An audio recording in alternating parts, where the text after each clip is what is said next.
Selamat datang di channel Simar Imam. Sembari mendengarkan tinggalkan like dan komentarnya bosku. Jangan lupa pasang headset kalian. Siapkan kopi dan camilan. Lupakan pahitnya kehidupan. Mari kita dengarkan sambil rebahan. Penembak jitu terbaik. Bab 197. Engah. Pria yang ditunjuk oleh Arsa itu kepalanya diledakkan seperti semangka. Arsa tercengang saat itu.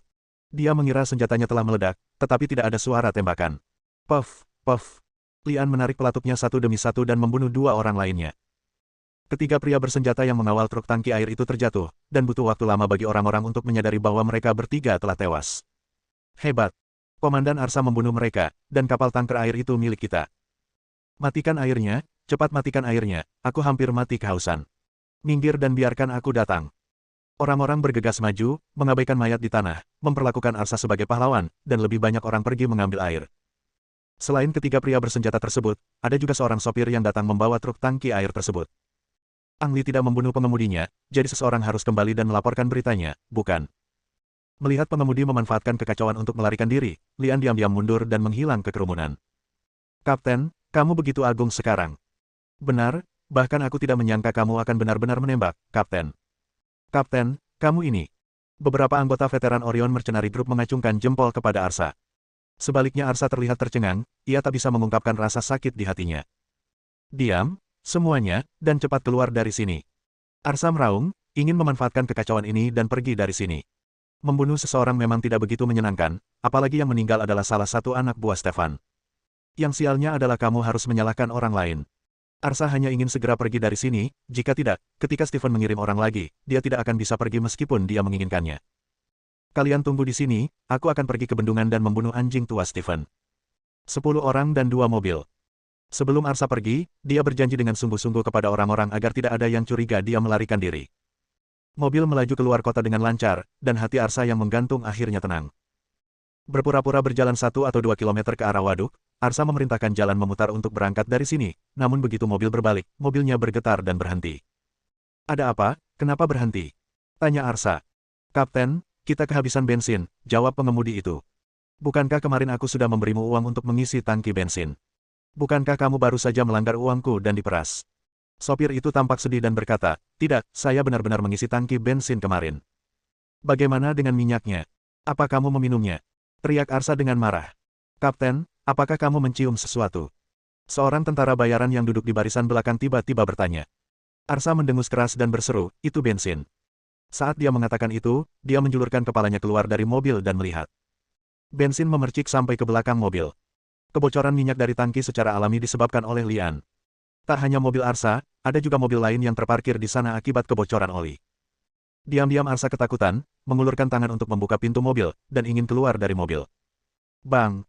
Tiba-tiba terdengar suara tembakan, dan pintu mobil yang terbuka hampir bersamaan terkena peluru. Arsa yang ketakutan buru-buru masuk ke dalam mobil dan menutup pintu. Penembak jitu. Seseorang berteriak panik. Orang yang menembak secara alami adalah Lian, yang meninggalkan kota selangkah lebih maju dan menyergap di dekatnya. Entah itu Arsa atau tentara bayaran Orion lainnya, selama ada yang mencoba keluar dari mobil, mereka akan terkena peluru. Setelah 3 kali, tidak ada yang berani turun dari bas lagi. Itu hanya peringatan bahwa jika seseorang keluar dari mobil, peluru akan meledakkan kepalanya. Kapten, siapa penembak jitu itu? Mengapa dia menjebak kita di dalam mobil? Tentara bayaran Orion bertanya dengan bingung. Arsa mendapat firasat buruk.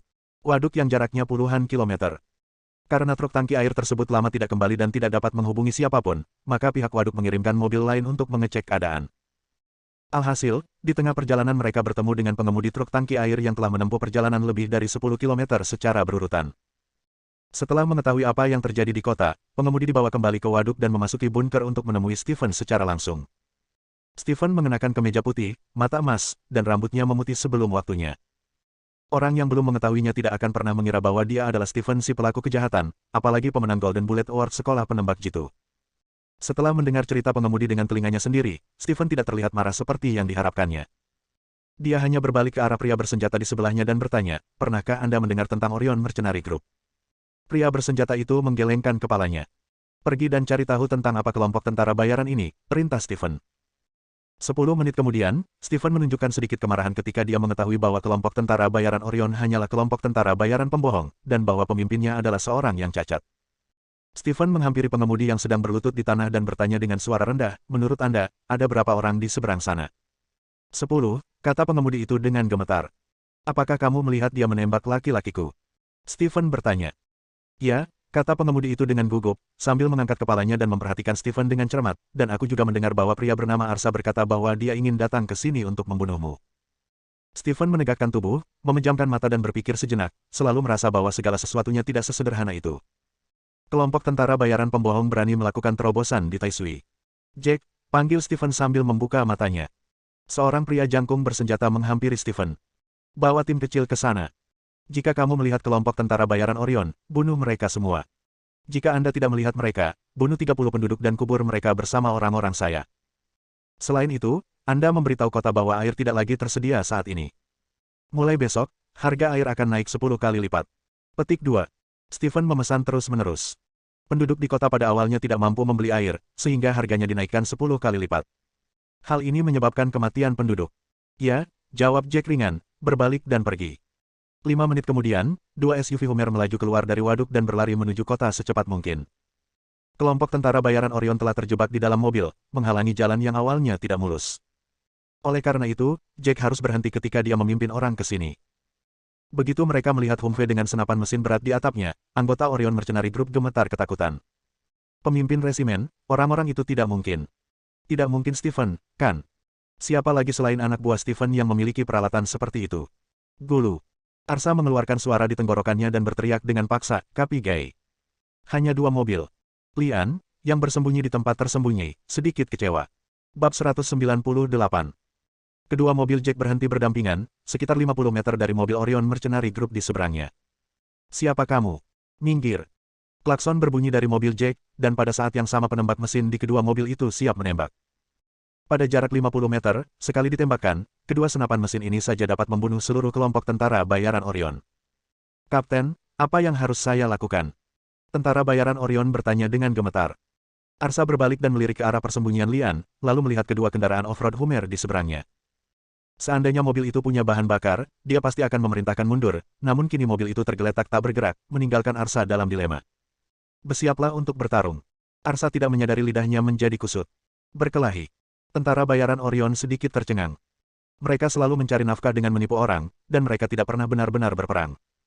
Kapten, menurutku lebih baik kita menyerah. Bisik pengemudi itu. Menyerah. Arsa berpikir, mungkin tidak apa-apa jika dia menjelaskan bahwa dia sendiri yang tidak membunuh orang itu. Bang! Ang Lee menarik pelutupnya saat ini dan menembak kepala penembak mesin di mobil Jack. Begitu suara tembakan terdengar, penembak mesin di Humvee lainnya secara naluriah menarik pelutupnya. Peluru melesat lewat, dan mobil Orion Mercenary Group segera muncul dengan lubang peluru seperti tetesan air hujan. Jarak, kecepatan angin, arah angin. Sebuah sistem data yang mempengaruhi larinya peluru terlintas di benak Lian, dan dia menarik pelutupnya untuk kedua kalinya dalam waktu kurang dari 2 detik. Engah!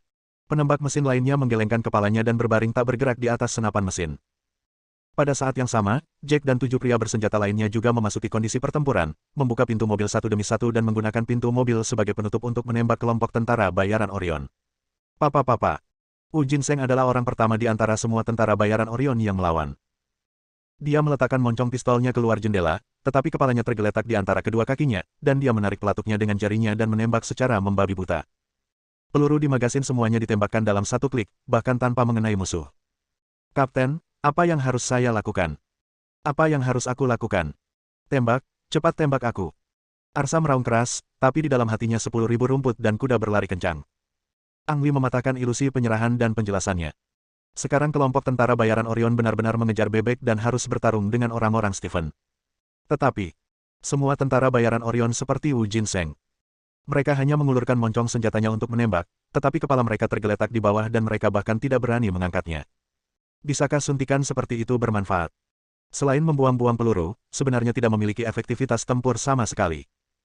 Untungnya, serangan balik Orion Mercenary Group menekan tembakan musuh sampai batas tertentu dan menarik sebagian besar perhatian musuh.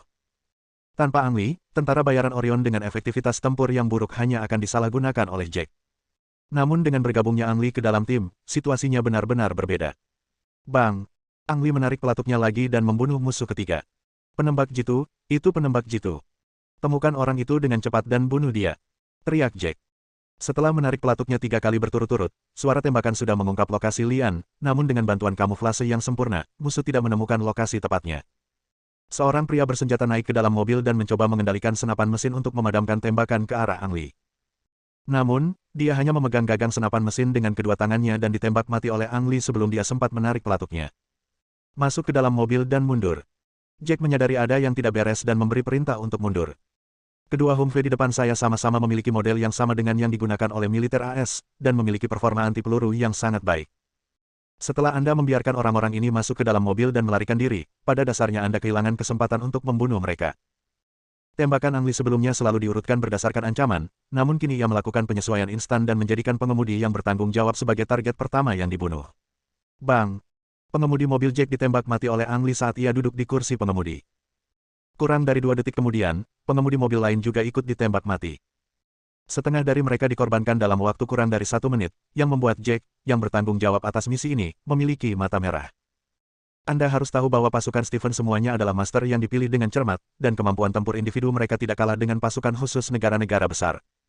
Pada saat ini, orang-orang ini menjadi sasaran hidup untuk dibunuh oleh Lian. Kapten, orang-orang itu ingin melarikan diri. Wu Jinseng berteriak keras.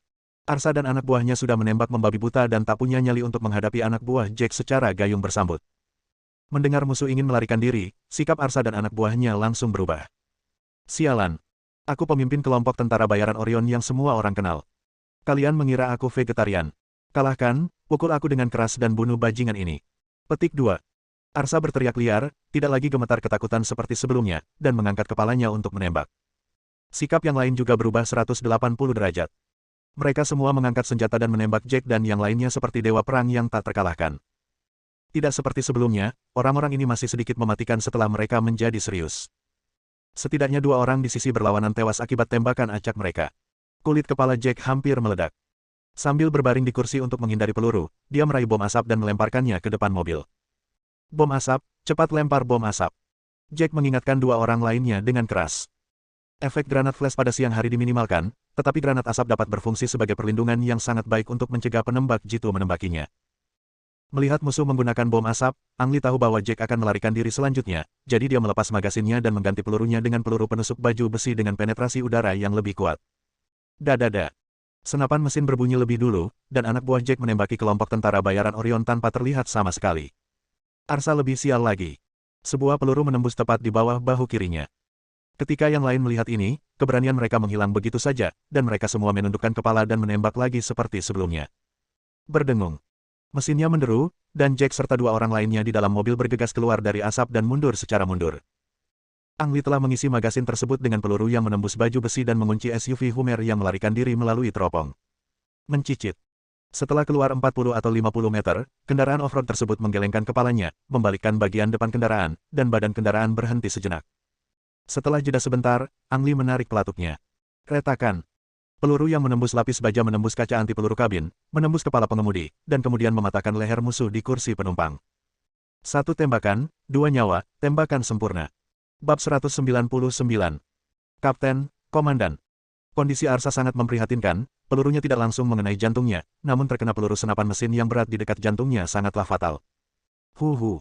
Arsa menekankan tangannya pada luka itu dan terengah-engah, tidak mampu mengucapkan sepatah kata pun. Kapten sedang sekarat, tolong bantu aku secepatnya. Mobil, ada mobil di seberang, semuanya, cepat ke sana. Meski mereka hanyalah tim pembohong, perasaan antara tentara bayaran Orion dan Arsa memang nyata. Melihat Arsa akan segera mati, semua orang tampak sedikit lepas kendali. Mereka sepertinya sudah melupakan keberadaan penembak jitu Lian, dan tidak takut Lian akan membunuh mereka. Mereka membuka pintu mobil dan bergegas menuju SUV Hummer di seberang. 10 orang tidak dapat memuat SUV Hummer, jadi Wu Jinseng memimpin dan bergegas menuju SUV tempat Jack berada. Apakah kamu idiot? Jika kamu terburu-buru seperti ini, kamu akan mati. Lian mengutuk dalam hatinya. Untuk memastikan teman lamanya tidak tertembak, dia hanya bisa fokus pada Jack. Jack berjongkok di antara kursi. Nyatanya, Ang Li sama sekali tidak bisa melihat targetnya. Ang Li menyesuaikan moncong pistolnya, mengikuti perasaannya, dan setelah menentukan perkiraan lokasi tempat persembunyian Jack, dia menarik pelatuknya. Bang! Peluru itu membuat lubang di pintu mobil dan masuk. Entah apakah tembakannya mengenai Jack atau tidak. Setelah Lian menyesuaikan titik tembak, dia menarik pelatuknya untuk kedua kalinya. Bang! Ada lubang lain sekitar 10 cm di bawah lubang pintu mobil. Saat ini, Wu Jinseng sudah bergegas ke suatu tempat 10 meter di depan mobil, memegang senapan otomatis di tangannya dan menembak ke badan mobil. Bodoh. Lian mengumpat secara diam-diam lagi. Dia menggunakan peluru yang menembus baju besi untuk menembus badan mobil. Peluru biasa sama sekali tidak berguna untuk melawan mobil. Jika Wu Jinseng berdiri lebih dekat, peluru yang dia tembakkan mungkin akan memantul kembali dan membunuhnya. Setelah magasinnya kosong dari peluru, Wu Jinseng bergegas ke taksi, membuka pintu, dan mengeluarkan mayat di kursi pengemudi sebelum dia sempat mengganti magasinnya. Dasar bodoh, tidakkah kamu memeriksa apakah orang di belakangmu sudah mati? Lian terdiam beberapa saat. Wu Jinseng benar-benar tidak memiliki pengalaman bertempur sama sekali. Seharusnya dia tidak membuang-buang peluru sama sekali, dia harus menyisakan setidaknya setengah dari amunisinya, sehingga setelah membuka pintu, dia bisa menembak ke arah personel kendaraan untuk memastikan bahwa mereka benar-benar mati. Seorang Orion mengikuti Wu Jinseng dari dekat. Ketika Wu Jinseng pergi untuk membuka pintu pengemudi, dia meraih pintu belakang. Papa. Aliran peluru ditembakkan dari mobil. Kelompok tentara bayaran Orion adalah tim pembohong, tanpa banyak efektivitas tempur, dan kesadaran mereka akan perlindungan diri tampaknya buruk. Mungkin mereka tidak pernah berpikir bahwa mereka akan berpartisipasi dalam pertempuran, dan mereka bahkan tidak mengenakan rompi anti peluru. Jack tertembak sekali di lengan kiri dan sekali di perut, namun dia masih hidup, jadi dia menarik pelatuknya dan menembak saat pintu mobil terbuka. Tubuh tentara bayaran Orion yang malang itu terpelintir untuk beberapa saat, dan tubuh bagian atasnya ditembus oleh lebih dari selusin peluru. Dia sudah mati dan tidak bisa mati lagi. Begitu suara tembakan terdengar, Wu Jinseng yang hendak masuk ke dalam mobil begitu ketakutan hingga langsung masuk ke dalam mobil. Jack berjuang untuk naik ke kursi pengemudi dan mencoba pergi. Ang Li gagal membunuh Jack secara langsung karena tidak dapat melihat sasarannya. Kini setelah pintu depan dan belakang terbuka, Jack kembali bangkit dari kursi, dan tentu saja menjadi sasaran hidup. Bang! Ang Li menarik pelatuknya lagi. Saat tangan Jack menggenggam kemudi, kepalanya tersentak, dan peluru masuk dari pelipis kiri dan terbang keluar dari sisi kanan. Panggilan. Lian diam-diam menghela nafas lega dan akhirnya menyelesaikan semuanya. Setelah melakukan pemeriksaan kedua di lokasi kejadian untuk memastikan tidak ada musuh yang hidup, Ang Li menyingkirkan perlengkapan penembak jitu dan pindah ke lokasi lain. Dia melepaskan terlalu banyak tembakan di tempat yang sama dan harus bergerak. Adapun Stephen, ia yakin Stephen akan kehilangan ketenangannya dengan banyaknya korban jiwa. Bagi seorang penembak jitu, jika Anda bisa menemukan cara untuk membuat marah musuh dan membuat mereka kehilangan akal, peluang Anda untuk menang akan meningkat. Lian tidak pergi jauh dan melakukan penyergapan di posisi mengintai kedua. Jika beruntung, Stephen akan memimpin tim secara langsung, dan Ang Li akan memiliki kesempatan untuk membunuhnya dengan satu tembakan dan dengan mudah menyelesaikan uji coba kematian. Wu Jinseng tengkurap di bawah mobil dan tidak berani keluar. Tentara bayaran Orion lainnya berlari dan mengatakan bahwa semua orang di dalam mobil sudah mati, jadi dia keluar dari bawah mobil. Setelah membuang semua mayat keluar dari mobil, Wu Jinseng duduk di kursi pengemudi yang lengket dan berlumuran darah, berbalik dan melaju menuju Arsa. Cepat bawa pemimpinnya ke mobil. Teriak Wu Jinseng keras. Grup tentara bayaran Orion benar-benar kelompok tentara bayaran bajingan. Sekalipun tidak ada dokter militer di seluruh kelompok tentara bayaran, tidak ada yang tahu bagaimana menghargai pertolongan pertama, dan tidak ada kotak P3K atau barang lainnya pada dirinya. Pada saat Arsa dikirim kembali ke kota, kemarahannya sudah semakin berkurang. Lihat mobil itu, mereka benar-benar pergi ke bendungan untuk mencari Stephen. Sepertinya kedua belah pihak sedang bertempur, dan ada korban jiwa di sini. Yang aku pedulikan adalah apakah mereka membunuh Stephen. Orang-orang salah mengira bahwa kelompok tentara bayaran Orion terluka dalam pertempuran di bendungan, tetapi yang sebenarnya mereka pedulikan adalah apakah Stephen masih hidup. Sebab, jika Stephen masih hidup, dia pasti akan melancarkan balas dendam gila-gilaan, dan merekalah yang akan sial. Tentara bayaran Orion semuanya tampak serius, dan baru setelah dokter keluar dari rumah, mereka bergegas dengan energi. Bagaimana situasinya? Dokter menggelengkan kepalanya dan berkata, maaf, lukanya terlalu serius, dan plasma serta obat-obatan sangat langka di sini. Dia punya. Ledakan. Seorang tentara bayaran Orion meninju dokter itu sebelum dia bisa menyelesaikan kata-katanya. Mengapa kamu memukul dokter? Wu Jinseng menghentikan tentara bayaran Orion yang ingin terus meninju, dan berteriak dengan keras, cepat dan lihat bagaimana keadaan pemimpinnya. Arsa sudah mati. Meskipun tak seorang pun di Orion Mercenary Group mau menerima kenyataan ini, seorang pembohong tua benar-benar mati seperti ini. Kematian Arsa masih mempunyai nilai tersendiri. Setidaknya orang mengira dia mati demi menyelesaikan misinya, bukannya mengambil uang dan dibunuh dalam proses melarikan diri. Arsa merupakan pemimpin dari Orion Mercenary Group. Kematiannya menyebabkan Orion Mercenary Group kehilangan jiwanya. Tentara bayaran Orion berdiri di sana dengan ekspresi kusam. Saya tidak tahu berapa lama, tapi Wu Jinseng adalah orang pertama yang keluar. Cukup, aku sudah muak. Tidak peduli apa yang kamu pikirkan, aku tidak ingin melanjutkan seperti sebelumnya. Kami adalah tentara bayaran. Jika kami menerima uang tetapi tidak menyelesaikan misi kami, jika kami menyaksikan kapten kami mati di depan kami tanpa membalas dendam, apa bedanya kami dengan ikan asin? Wu Jinseng berteriak keras. Bab 200. Para tentara bayaran Orion saling memandang dengan bingung, berpikir, apa hubungannya dengan ikan asin? Xianyu mungkin juga berpikir, kenapa selalu aku yang memanfaatkan situasi? Apakah kamu ingin hidup seperti ikan asin selama sisa hidupmu? Wu Jinseng memandang semua orang dengan dingin, lalu berkata, aku tidak akan pernah hidup seperti ikan asin selama sisa hidupku. Akan menyelesaikan Orion kita. Misi kelompok tentara bayaran adalah membunuh semua bajingan itu dan membalaskan dendam pemimpinnya. Tentara bayaran Orion saling memandang dengan bingung, bertanya-tanya apakah Wu Jinseng gila. Melihat tidak ada yang memperhatikannya, Wu Jinseng berteriak dengan marah, oke. Kamu bisa terus menjadi ikan asin. Aku akan memperjuangkan mimpiku.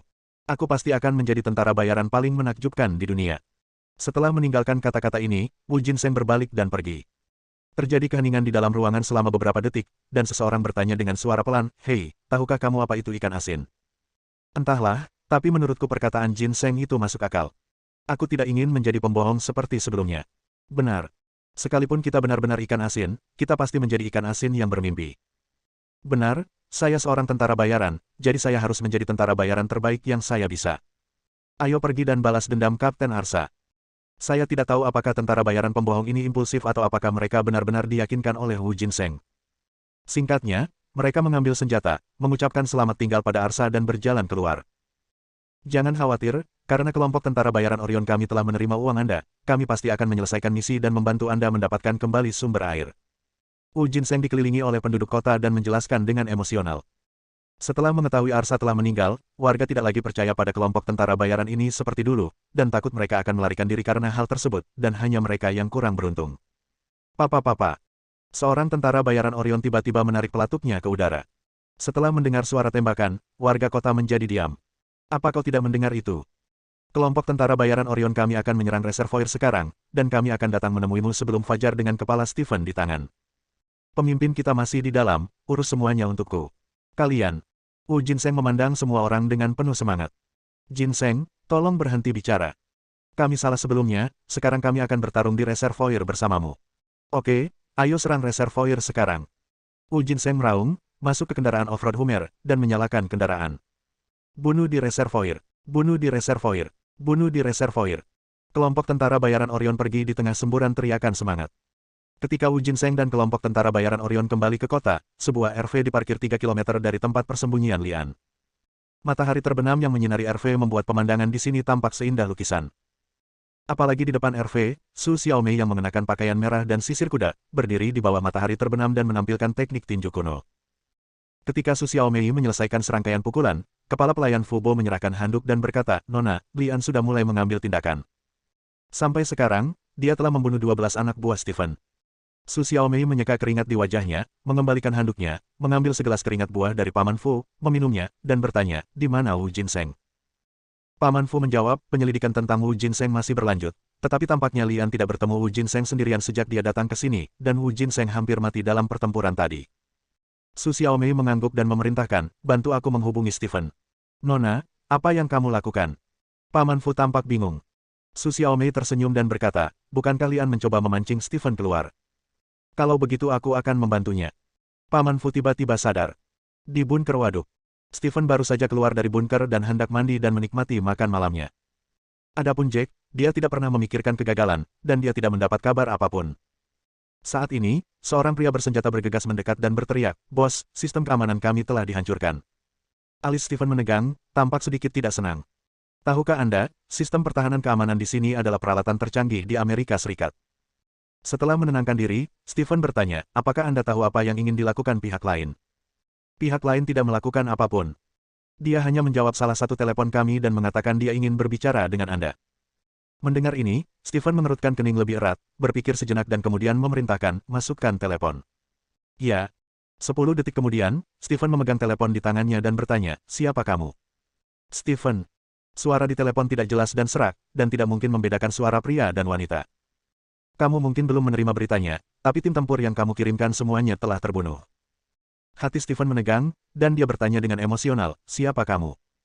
Tidak masalah siapa saya, yang penting Anda tahu siapa yang membunuh mereka, kata Su Xiaomei. Siapa itu? Tanya Stefanus. Lian, Pernahkah kamu mendengar nama ini? Su Xiaomei bertanya. Alis Stephen kembali menegang. Meski ia bersarang di tempat terpencil ini, bukan berarti ia cuek dengan dunia luar. Sebaliknya, Stephen sangat prihatin dengan setiap gerak-gerik dunia luar. Kematian Grim Reaper, beroperasinya Grim Reaper Fund, dan munculnya forum Grim Reaper, semuanya tidak bisa lepas dari pandangan Stephen. Aku pernah mendengar tentang dia, jawab Stephen. Kalau begitu kamu harus tahu bahwa Lian sekarang menjadi murid sekolah penembak jitu Jerman, kan? Su Xiaomei bertanya. Alis Stephen menegang lagi, seolah dia menyadari sesuatu. Su Xiaomei melanjutkan, Lian baru saja lulus ujian peluru emas beberapa hari yang lalu, dan Anda adalah target ujian kematiannya. Stephen menarik napas dalam-dalam dan bertanya lagi, siapa kamu dan mengapa kamu memberitahuku hal ini?